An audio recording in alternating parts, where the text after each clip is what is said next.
नमस्ते सम्पूर्ण नेपाली दाजुभाइ तथा दिदीबहिनीहरुमा हार्दिक नमस्कार गर्दछु। पुनः अस्ति चैत्र 15 गतेको जुन जनविद्रोह घोषणा कार्यक्रम थियो, हामी जनविद्रोह घोषणा कार्यक्रम शान्ति तरिकाले गर्न जाँदै गर्दाखेरि त्यहाँ मलाई मार्ने ठूलो योजना रहेछ र राज्यले गरेको आतंक, बर्बर आतंक, जो लघुवित्त पीडित थिए, सहकारी पीडित थिए, बैंक पीडित थिए र विदेश जाने परिवारका पीडितहरू थिए, सबैको हालत कस्तो थियो नेपालमा राज संस्था गएर हिन्दू राज्य गएपछि नेपालीहरूको हालत के भयो, त्यही आवाजलाई हामीले उठाएर बुलन्द गर्दै हामीले अघि बढाइसकेपछि अब हामीले लडाई जित्छौं, नेपाली नागरिकले लडाई जित्छ, जनविद्रोह सफल हुन्छ भनेर चैत 15 गते बिहानैदेखि विभिन्न वेशभूषामा युवा संघका केही व्यक्तिहरू र पुलिस प्रशासनका केही व्यक्तिहरू सिभिल ड्रेसमा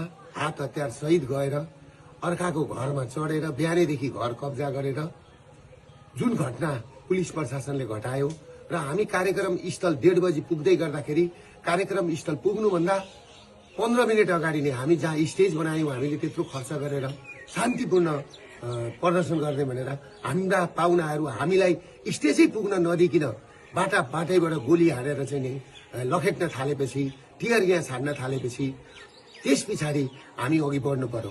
म किन अघि बढेको भने सम्पूर्ण प्रहरी जवानलाई लागेको होला। म प्रहरीलाई जति माया गर्ने मान्छे म कोही छैन र दिन दुखीलाई माया गर्ने मान्छे म जतिको कोही छैन। प्रहरीलाई लागेको होला दुर्गा प्रसादले पेलो भनेर, तर मैले त्यहाँ पुग्दाखेरि के सुरागी पाएँ भन्दाखेरि त्यहाँ माथि छतमा साफसुतरहरू बसेर मलाई टार्गेट बनाएको भन्ने मैले बुझिसकेको थिएँ। र अर्को कुरो के थियो भन्दाखेरि मेरो कानको छेउबाट गोली गयो। तिनकुनेमा पुग्दाखेरि, मेन ठाउँमा पुग्दाखेरि, स्टेजको छेउमा पुग्दा र म त्यस पछाडि मैले कुरो बुझिसकेपछि मेरो कानको छेउबाट गोली पनि गयो।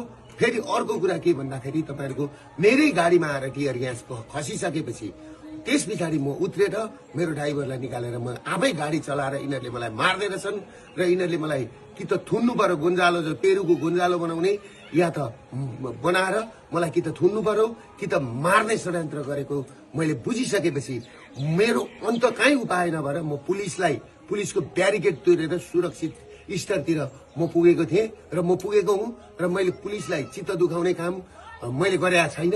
आम सर्वसाधारणलाई म के भन्छु भने तपाईहरुले देख्नु भएको छ राज्य आतंक कसरी अघि बढिरहेछ। किनभने माओवादीको उसमा चाहिँ 3000 जति मान्छे आए अनि मान्छे आएनन् भनेर हाम्रा मान्छे बढी हुन्छन्। काठमाडौँमा हाम्रो त्यो दिन मान्छे 5 लाख मान्छे उत्रिदै थिए। हाम्रो कलम्कीको मास आउन दिएन, हाम्रो गौशालाको मास आउन दिएन, हाम्रो बसपाको मास आउन दिएन। सबै जुलुसलाई बाटोमै रोकेर सुरुमै कार्यक्रम स्थल हामी पुग्नुभन्दा 15 मिनेट अगाडिदेखि नै रणभूमि जस्तो बनाएको थियो। त्यसले गर्दाखेरि कुन नेपाली दाजुभाइ दिदीबहिनीहरूको आँखाबाट आँसु झर्दैन, कसको ब्लड खुन ताप्दैन।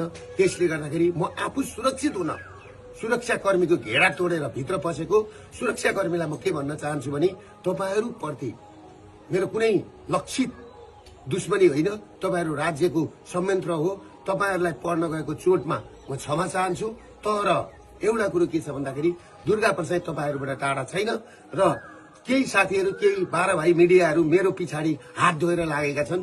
यिनीहरु भनेको क्रिस्चियनको पैसा खाएर, युएसआईडी को पैसा खाएर, युरोपियन युनियनको पैसा खाएर आज देश तहस नहस बनाएको छ र केही मारवाडी तस्करहरू र 12 भाइ मिडियाहरु जुन तरिकाले लागेका छन् सोशल मिडियामा बोल्ने बुद्धिजीवी दाजुभाइ दिदीबहिनीहरूलाई, सबै बुद्धिजीवी विज्ञ वर्गहरूलाई म के भन्छु भने यो नागरिक विद्रोहलाई सफल पार्न सबैजना सहयोग गरिदिनुहोस्। म भागेको छुइनँ, म भाग्दिन। पुलिस प्रशासनले मलाई खोज्नु पर्दैन, किनभने मलाई गुन्जालो बनाएर यो आन्दोलन दबाउने कोसिस गरिएको छ। म सुरक्षित मात्रै बसेको, मलाई साफ भेटेको ठाउँमा गोली हान्नु भन्ने प्रधानमन्त्रीको आदेश छ भन्ने कुरो मैले सुनेपछि म सुरक्षित मात्रै बसेको, मलाई साफ भेटेको ठाउँमा गोली हान्नु भन्ने प्रधानमन्त्रीको आदेश छ भन्ने कुरो मैले सुनेपछि म सुरक्षित ठाउँमा बसेको छु। म भागेको छुइनँ। म नेपाल र नेपाली छोडेर म भाग्दिन। म भाग्नलाई जन्मेको होइन, म झुक्नलाई जन्मेको होइन, बरु म मर्छु, तर तपाईहरुको अगाडि मर्छु। त्यसले गर्दाखेरि तपाईहरु के बुझिदिनुस् भने सम्पूर्ण नेपाली नागरिकलाई त्यो घटना, त्यो त्यो घटना कसरी भएको छ, पत्रकारलाई आगो कसरी लगाइएको छ, त्यो घरमाथि कसरी बिहानैदेखि गएर चाहिँ नि पुलिस र सुरक्षाकर्मीहरू चढेका छन्।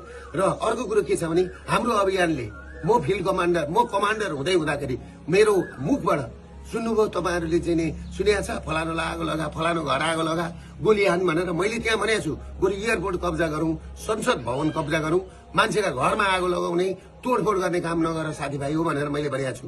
तर जुन घटना भएको छ त्यो घटनाप्रति म दुःख व्यक्त गर्दछु।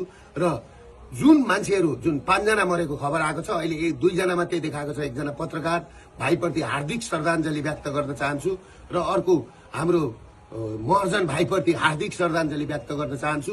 र अरू 5 जनाको पनि तुरुन्त यिनीहरूले चाहिँ नि सार्वजनिक गरून्। त्यो भन्दै म सम्पूर्ण नेपाली दाजुभाइबाट म टाढा छुइनँ, म काठमाडौँमै छु।